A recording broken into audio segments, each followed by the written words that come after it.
Hello friends, ದುಂಬಿ ಸಿರಿ YouTube ಚಾನೆಲ್ಗೆ ಸ್ವಾಗತ. ಫ್ರೆಂಡ್ಸ್, ನಿಮಗಿದು ಗೊತ್ತಿರ್ಬೋದೇನಾ, ನಮ್ಮ ಭಾಷೆಯಲ್ಲಿ ಇದನ್ನು ಅಂದರೆ ಕರಾವಳಿಯ ಕಡೆ ಇದನ್ನು ಎಕ್ಕಮಲೆ ಅಂತ ಹೇಳ್ತಾರೆ. ಇದು ನಮ್ಮ ದೇವ್ರ ಕೊನೆಯಲ್ಲಿ ಗಣಪತಿ ದೇವರಿಗೆ ತುಂಬ ಇಷ್ಟವಾದ ಹೂ ಅಂತಲೂ ಹೇಳ್ಬೋದು ಇದನ್ನು, ಎಕ್ಕಮಲೆಯನ್ನು. ಹಾಗೆ ನೋಡಿ, ಇದು ಪ್ರತಿಯೊಂದು ಮನೆ ಎದುರುಗಡೆ ನೆಟ್ಟರೆ ಇದರಲ್ಲಿ ನಮ್ಮ ಇದರಲ್ಲಿ ಬರುವಂತಹ ಗಾಳಿ ನಮ್ಮ ದೇಹಕ್ಕೆ ತುಂಬಾ ಉತ್ತಮ ಅಂತಲೂ ಹೇಳ್ತಾರೆ.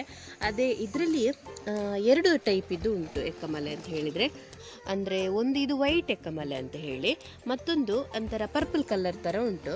ಫ್ರೆಂಡ್ಸ್, ನಾನು ಈಗಷ್ಟೇ ಹೇಳಿದೆ ಅಲ್ವಾ, ವೈಟ್ ಎಕ್ಕಮಲೆ ಮತ್ತು ಪರ್ಪಲ್ ಎಕ್ಕಮಲೆ ಅಂತ ಹೇಳಿ. ಇದು ನೋಡಿ ಪರ್ಪಲ್ ಎಕ್ಕಮಲೆ ಅಂತ ಹೇಳಿದರೆ ಇದು ಈಗ ಮನೆ ಕಡೆ ಎಲ್ಲ ನೋಡಲಿಕ್ಕೆ ಸಿಗ್ಬೋದು. ಆದರೆ ಮೊದಲಿನ ಕಾಲದಲ್ಲಿ ಇದು ಗುಡ್ಡೆಯಲ್ಲೆಲ್ಲ ಜಾಸ್ತಿ ಕಾಣಸಿಗ್ತಿತ್ತು. ಈಗೆಲ್ಲ ಇದನ್ನು ಎಲ್ಲ ಮನೆಗೆ ಎದುರುಗಡೆ ಕೂಡ ನೆಡ್ತಾರೆ. ಮತ್ತು ವೈಟ್ ಎಕ್ಕಮಲೆ ಕೂಡ ಹಾಗೆ ಸೇಮ್. ಇದು ನೋಡಿ, ಇದರ ಕಲರ್ ಸ್ವಲ್ಪ ಇದು ಇಲ್ಲಿ ಈ ಕಡೆ ಪರ್ಪಲ್ ಉಂಟು ನೋಡಿ, ಸ್ವಲ್ಪ ಬ್ಲೂ ಕಲರಲ್ಲಿ ಉಂಟು. ಅಂದರೆ ವೈಟ್ ಎಕ್ಕಮಲೆ ಫುಲ್ ವೈಟಾಗೇ ಉಂಟು. ಸೊ ನಮ್ಮ ಮನೆ ಈಗ ಎದುರುಗಡೆ ಇರುವಂಥದ್ದು ವೈಟ್ ಎಕ್ಕಮಲೆ. ಇದೊಂದು ಸ್ವಲ್ಪ ಕಾಂಪೌಂಡ್ನ ಕಡೆ ಉಂಟು. ಇದು ಕೂಡ ಒಂದು ಎರಡು ತಗೊಳ್ಳೋ ನಾವು ನೋಡಿ.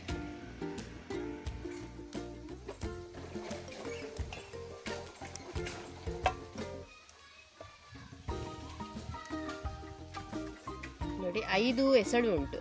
1 2 3 4 5 5. ಅಂದರೆ ಇದು ನೋಡಿ, ಈ ಥರ ಒಂದು ಹಾಲು ಥರ ಬರ್ತದೆ ನೋಡಿ. ಇದನ್ನು ಕೊಯ್ದ ಕೂಡಲೇ, ಫಾರ್ ಎಕ್ಸಾಂಪಲ್ ಈಗ ಒಂದು ಎಲೆಯನ್ನು ಹೀಗೆ ಚಿವುಟಿದರೆ ಹಾಲು ಬರ್ತದೆ ನೋಡಿ.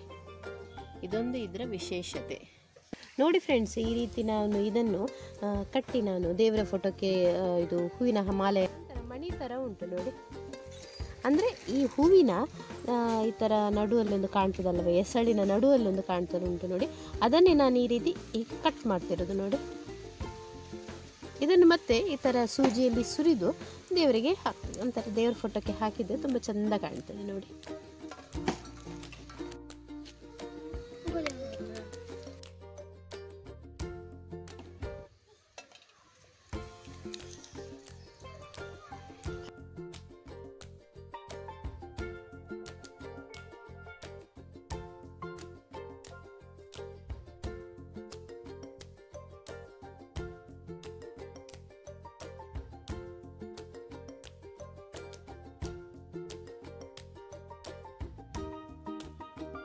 ನೋಡಿ ಫ್ರೆಂಡ್ಸ್, ಇಷ್ಟುದ್ದ ಆಯಿತು ಕಟ್ಟಿದೆ ನೋಡಿ.